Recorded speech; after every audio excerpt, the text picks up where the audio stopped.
Alright, let's get started on some tips you should know before going to Japan that actually helped me a lot.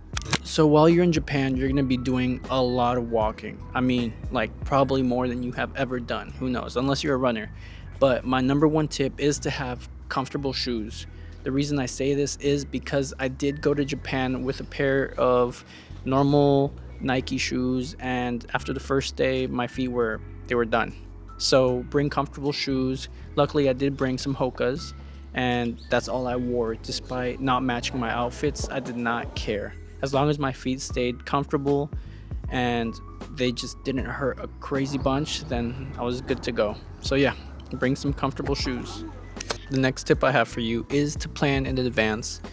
The reason I say that is because if you, for example, want to go to the Pokemon Cafe, you're gonna have to be on track to get that spot because those book out really fast.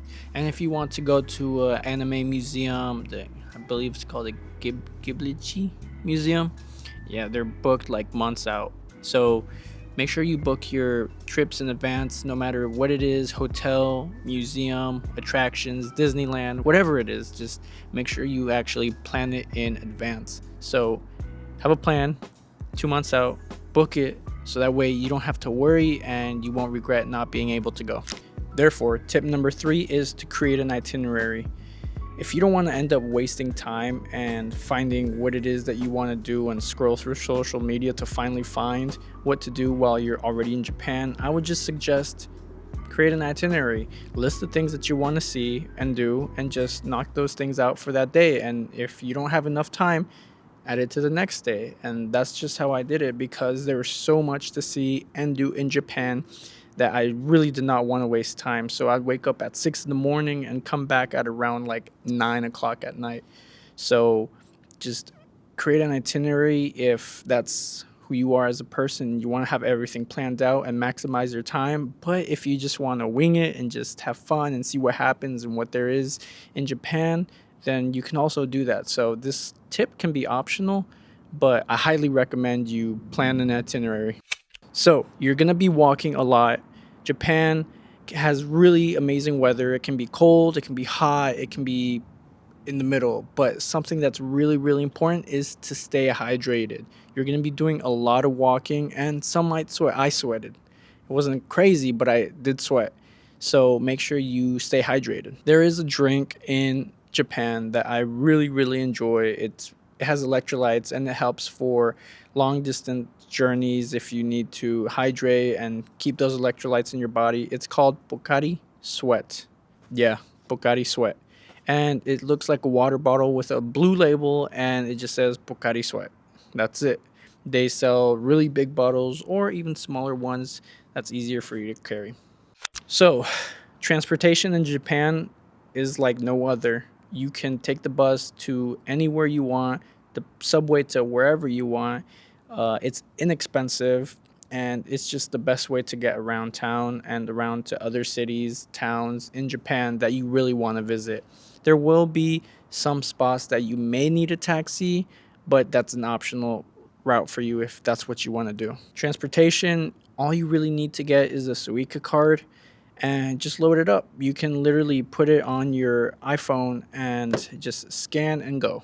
So it's that easy. You can add and recharge it if you already have a credit card on your Apple phone or whatever phone it is that you have, as long as it's compatible with Apple Pay or Google Pay, I think it's called. I'm not sure.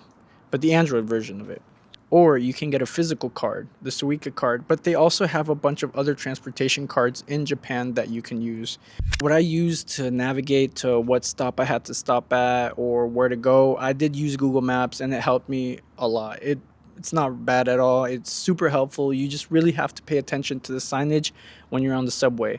And if you get lost in the subway, like in Shibuya, it's okay to ask for help. So you can just go to one of the personnel there that actually work there and just ask them for help, because it can get crazy sometimes and you can get lost. Maybe. I did once. But just pay attention to the signage. It's going to be translated in English if you're an English speaker, and it's pretty easy to navigate. So if you want to go from Osaka to Tokyo or from Kyoto to Tokyo or back, The bullet train is the best way to do it. It's fast, it's quick, and it's about, I believe, $95 for a reserved seat. Just make sure that you have the correct size luggage that you can put on the train, because if it's over a certain weight, not weight, excuse me, if it's just over a certain size, then you have to go to the overload compartment, which you have to get a ticket for that. So I'll put more information here on the side that you can see, and that you can pause the video if you need to read it. I would suggest that you do buy the tickets for the bullet train in advance just to be safe. When I did go over there, you could still buy the tickets and there were some open seats, but I just didn't want to risk it for myself, so I had booked it in advance. That's where booking in advance comes into play. And I got to choose my own seats. So many of you might be going to Japan to do tax-free shopping. Well, one thing you should know is that if you're going to do tax-free shopping, you want to make sure that you're shopping at a tax-free store. So there usually will be signage that will tell you if it's tax-free or not. Or you can ask one of their workers there. Some of them are really fluent in English, so you won't have a problem. So if you do get stuck and none of them speak English, well, you can use the Google app Translate, the Google Translate app. Yeah, to help you and ask them if they offer tax free. Some of the stores will knock out the tax right there in the store, but others you may have to take the receipt to the airport and knock it out there. So just double check on that information before you go. SIM cards. SIM cards are very important because you want to have service. So, the way that this works is when you arrive to the airport, you have the option to buy an eSIM or SIM card there that you can load onto your phone. I didn't go through all that because I realized that it was a whole lot easier for me to just buy an eSIM through Holafly. If you want a discount, click the link on the description below. And with Holafly, I had no trouble. I had zero problems at all. And it was just a smooth 5G unlimited, perfect for navigation and to search up stuff online that I needed to do for my trip to Japan. The internet was quick and reliable, and I was using it on the iPhone 13, so no lag there. All right, so this next tip is really important. It's manners. Japan is known for its great quality customer service, manners, and service to the elderly.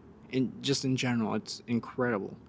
I've never been to a place like that, and that's just why I love Japan so much. So I'm talking etiquette also. So if you go on the train, nobody is playing loud music, no one is doing crazy stuff on the train. Everyone's seated in their proper seats.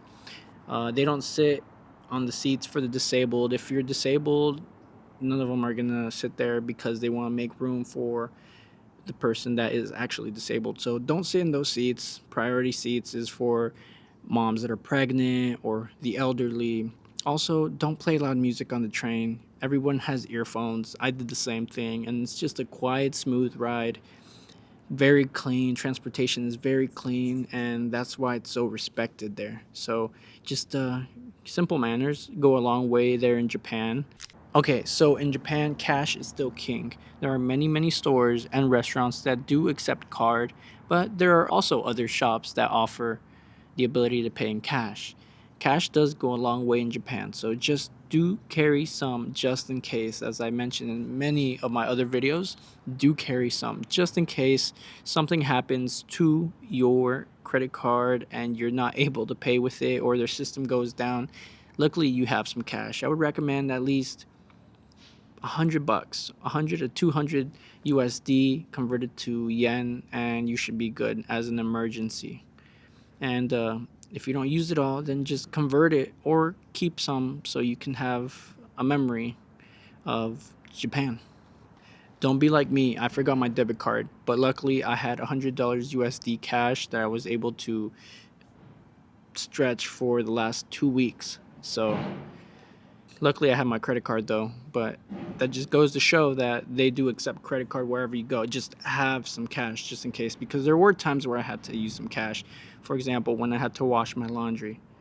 There's a bunch of little street vendors, night markets that you can pay cash. So, tip number 10, trash. Trash bins are very rare in Japan. I had to carry my trash for a good minute on the first day that I was there. So make sure that if you are gonna take snacks with you, bring a spare little bag or a bag that you can put the trash in until you actually see a trash bin, because you don't want to litter. Self-explanatory. Just make sure that once you do find the trash bin, you just dump it out in the proper bin, recycling trash. So make sure you do bring either a plastic bag or a backpack that you can put that waste in until you see a trash bin. So, I hope you enjoyed these tips. There's some of the tips that help me navigate through Japan, and hopefully they're convenience to you when you go visit. Japan is going to be amazing. You're going to have a blast, and just have a good time is the main point. Have a good time, stay safe, and stay hydrated. So, to wrap it up, I will see you guys again soon when we unveil our next destination and or provide tips for those destinations. Like, subscribe, and turn on notifications if you want to see more of these videos. I'll see you guys again soon.